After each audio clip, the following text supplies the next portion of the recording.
Speaker, my name is Honorable Mohammed Bello El-Rufai. I represent the excellent people of Kaduna North. I'm from Kaduna State. Mr. Speaker, I'll try and be as quick as possible. It was a long day and I came late because I was unwell. Let's do this quickly. Short term, the President has rolled out a clear plan that we commend. A lot of my colleagues have rightly spoken about this and I agree. But our problem is not announcing plans. It's executing them with clear timelines. This Parliament must insist upon those timelines based on the President's recommendations. One thing I would like to add, Mr. Speaker, in addition to the recruitment, is the need for us to increase immediately the basic salaries and the welfares of police officers and soldiers, and we must find the money to do that. At present, Nigeria, put it this way, one police officer manages 600 Nigerians. The UN recommends that ratio should be 1 to 400.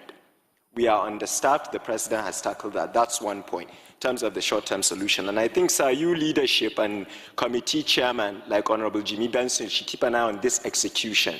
We can't just make announcements. Let's say by February we're about to see XYZ. That will help. In the medium term, sir,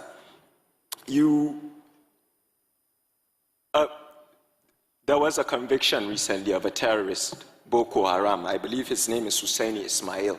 He was convicted for 20 years by a high court. He was a Boko Haram terrorist. Mazi Nnamdi Kanu was convicted, I think, last week, and his own conviction said life sentence. I don't understand why one terrorist is getting 20 years and the other is getting a life sentence if you're saying that. I think Pastor made a good point. There's this idea that justice is served differently, and it affects the problem. Mr. Speaker, I'll conclude by saying this. I've been an advocate of state police. I've sought the wisdom of more experienced members like Honorable Sada Soli, Honorable Ado Dogwa, even yourself and the Speaker. I think the definition of insanity is doing the same thing over and over and over again and expecting different results. Somebody said that earlier. We cannot be sitting in Abuja and expecting operations to be efficient in Benue. We have to go back to communal policing. You that are older than us always tell us there was a time when if a guest comes to a community, everybody knows him. We have to get the traditional leaders involved and go back to state policing. This Parliament, under your leadership, and I know the excellent work you're doing in the Constitutional Review Committee, is looking at that. Sir, no time for election talk now.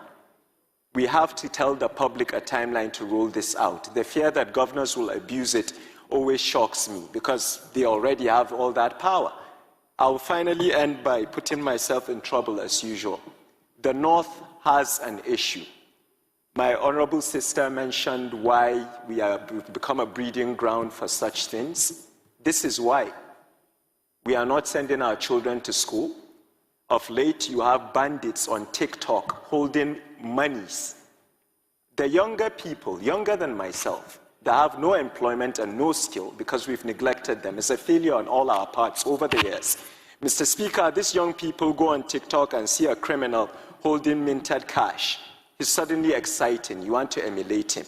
Mr. Speaker, we can do whatever we want to do in terms of FDI, IGR, investments, but we are failing in our primary duty, which is to protect the people we serve. We must increase the welfare of police officers. Recruitment should not be by allocation, sir. Each state should provide the exact amount of numbers. It should be digitized. We should look for young Nigerians that want to join the army to serve, not because it's a job that's seen as something else. I'm sorry if I spoke too friendly, Mr. Speaker. We are relying on you and the members of the Constitutional Review Committee to not only follow up with the President's excellent announcement, but to finally roll out state police in this country.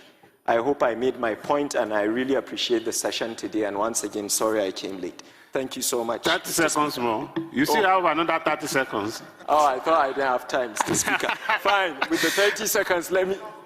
Sir? What? No, sir. I think the reason why I spoke like that, Mr. Speaker, is the passion is enough. You said something that I appreciated, and Honorable Benson said something earlier, and I was at fault. Shagaya and I were joking about something, and then you said this is not a funny matter. It's not. I also would like to implore all of us here. This is not a time for weddings, for events, as you rightly said, for dinners or public. You know, we should show that. Time up, Honorable Rufai. Thank you very much. Thank you, sir. It's a pleasure.